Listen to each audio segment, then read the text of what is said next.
Kozhikode Feroke west നെല്ലൂരിലെ Karuvanthuruthy ജലപദ്ധതി നിലച്ചിട്ട് 5 മാസം. ഇതോടെ 3000 കുടുംബങ്ങളിൽ നിന്നായി 10,000-ഓളം ആളുകളുടെ കുടിവെള്ളമാണ് മുട്ടിയത്. ജലവിതരണം പുനരാരംഭിക്കാത്തതിൽ പ്രതിഷേധിച്ച് നാട്ടുകാർ ജനകീയ കമ്മിറ്റി രൂപീകരിച്ച് പ്രതിഷേധത്തിലുമാണ്. കരുവന്തുരുത്തി ജലവിതരണ പദ്ധതി വാട്ടർ അതോറിറ്റിക്ക് കീഴിലായിരുന്നു ആദ്യമുണ്ടായിരുന്നത്. 2001-ൽ ഇത് ഫറോക്ക് നഗരസഭ ഏറ്റെടുത്തു. ഇപ്പോൾ 5 മാസമായി ഈ പദ്ധതിയിൽ നിന്ന് ജനത്തിന് കുടിവെള്ളം കിട്ടിയിട്ട്. എന്താ ഞങ്ങൾ ചെയ്യുക? ഇതിനെന്തെങ്കിലും തീരുമാനം എടുക്കണം ഞങ്ങൾക്ക്.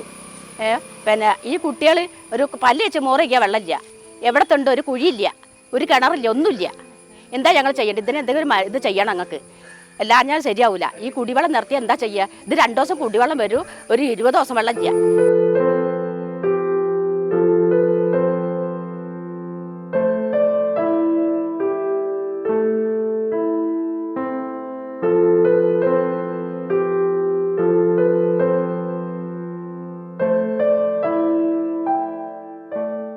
കഴിഞ്ഞ 5 മാസമായി ഇവർ ചോദിക്കുന്ന ചോദ്യമാണിത്. കുടിവെള്ളം പോലും കിട്ടാതായതോടെ ശരിക്കും ദുരിതത്തിലായി ജനം. മുടക്കമില്ലാതെ 50 വർഷത്തിലധികമായി ജനത്തിന് ഈ പദ്ധതിയിൽ നിന്ന് കുടിവെള്ളം കിട്ടിയിരുന്നു. പുഴയോര പ്രദേശമായതിനാൽ ഉപ്പുവെള്ളമാണ് കിണറുകളിൽ. മിക്കവർക്കും സ്വന്തമായി കിണറില്ല. 54 കൊല്ലമായി ഞങ്ങളിവിടെ താമസം തുടങ്ങിയിട്ട്. ഇന്ന് വരെ ഞങ്ങൾക്ക് വെള്ളത്തിന് ഭയങ്കര ബുദ്ധിമുട്ടാണ്. ഈ ഫുട്പാത്തും കൂടെ നേരെ പോയി വെള്ളം പരിക്കൊക്കെ വെള്ളം കൊണ്ടുപോകാൻ ഞങ്ങൾക്ക് കഴിയണില്ല.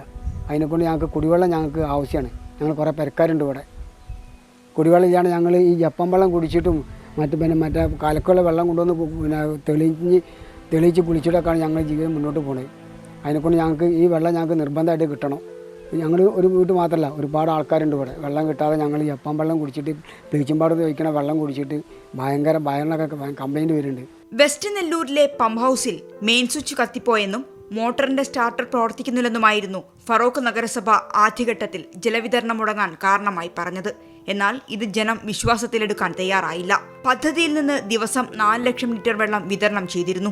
200 പൊതു ടാപ്പുകളിൽ നിന്ന് 10,000-ലധികം കുടുംബങ്ങൾക്ക് ഈ വെള്ളം കിട്ടിയിരുന്നു. പക്ഷേ ഇന്ന് എത്രത്തോളം ബുദ്ധിമുട്ടുണ്ടെന്ന് പറഞ്ഞാൽ കുടിവെള്ളത്തിന്റെ കാര്യമല്ലേ, അതിന്റെ ബുദ്ധിമുട്ട് ഞങ്ങൾ ആരും പറയണ്ടല്ലോ. കുടിക്കണ ആവശ്യം എത്രത്തോളം ഉണ്ടെന്നില്ല അറിയണ്ടേ.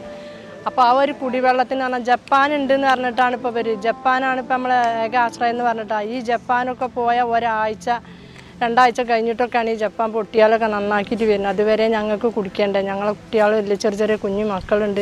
ഈ ജപ്പാൻ വന്നിട്ട് തന്നെ മര്യാദയ്ക്ക് ഞങ്ങൾക്ക് അത് എടുക്കാൻ കിട്ടലില്ല. ജപ്പാൻ കുടിവെള്ള പദ്ധതിയിൽ വെള്ളം ലഭിക്കുന്നുണ്ടെങ്കിലും ഇത് സ്ഥിരമായില്ല. ഒരു തുള്ളി വെള്ളത്തിനായി നെട്ടോട്ടമോടുകയാണിവർ. ഈ പദ്ധതിയുടെ ആവർത്തന ചെലവ് സംസ്ഥാന സർക്കാർ എടുത്തുകളഞ്ഞതാണ് നിലവിലെ പ്രതിസന്ധിക്ക് കാരണമെന്ന് നഗരസഭ ഇപ്പോൾ വിശദീകരിക്കുന്നു.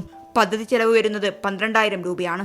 ഈ പണം എന്തുകൊണ്ട് നഗരസഭയ്ക്ക് കൊടുക്കാൻ സാധിക്കുന്നില്ല എന്ന ചോദ്യമാണ് ജനം ഉന്നയിക്കുന്നത്. നിലവിൽ ആക്ഷൻ കമ്മിറ്റി രൂപീകരിച്ച് സമരത്തിലാണ് ജനം. ഇനിയും പ്രശ്നത്തിന് പരിഹാരമായില്ലെങ്കിൽ വലിയ രീതിയിലുള്ള പ്രക്ഷോഭത്തിലേക്ക് കടക്കേണ്ടി വരുമെന്ന മുന്നറിയിപ്പാണ് ഇവർ നൽകുന്നത്.